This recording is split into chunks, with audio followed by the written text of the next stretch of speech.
तो इस दुनिया में कोई शख्स है जो चाहता हो कि मेरी दुल्हन खूबसूरत ना हो?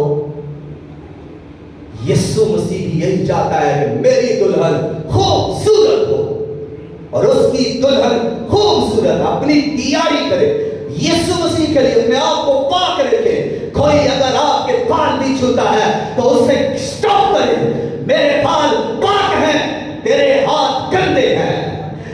अगर वो आपके बदन को भी छूता है तो उसे बताए मैं खुदा का बेटा हूं, मैं खुदा की बेटी हूं, मैं पाक हूं, मैं धुली हुई हूं, मैं रखी हुई हूं और मुझ में खुदा का रूह है और मैं खुदा के कलाम में रहती हूं, मेडिटेट करती हूं, मैं खुदा के कलाम में पढ़ती हूं, मैं पाक हूं।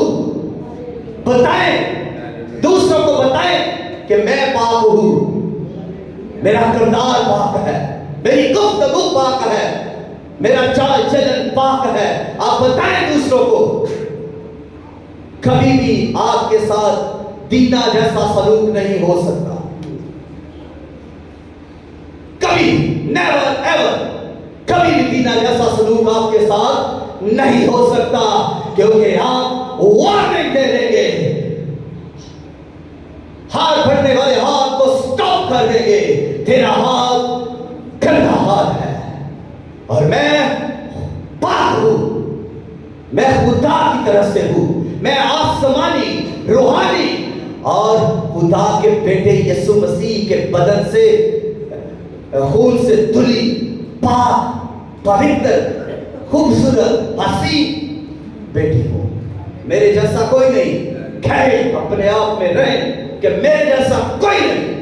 आप कह सकते हैं कि मेरे जैसा कोई नहीं, मैं खुदा की बेटी हूं। अब जब खुदा के जैसा कोई नहीं तो खुदा के बच्चों के जैसा कौन होगा? कोई हो सकता है? नहीं हो सकता। आप या तो ये मानना छोड़ दें कि आप खुदा के बच्चे नहीं, और अगर आप ये मानते हैं कि आप खुदा के बच्चे हैं तो फिर फख्र से जिए, शान से जिए और जुर्रत से जिए और कहें कि मैं पाक हूं और मैं खुदा के लिए हूं। मेरा बदन मसीह के बदन है और मेरा बदन मसीह का बदन पाक बदन है। Hallelujah, hallelujah. खुदा इस कलाम के वसीला से हम सबको कसरत से बरकत दे। आमीन।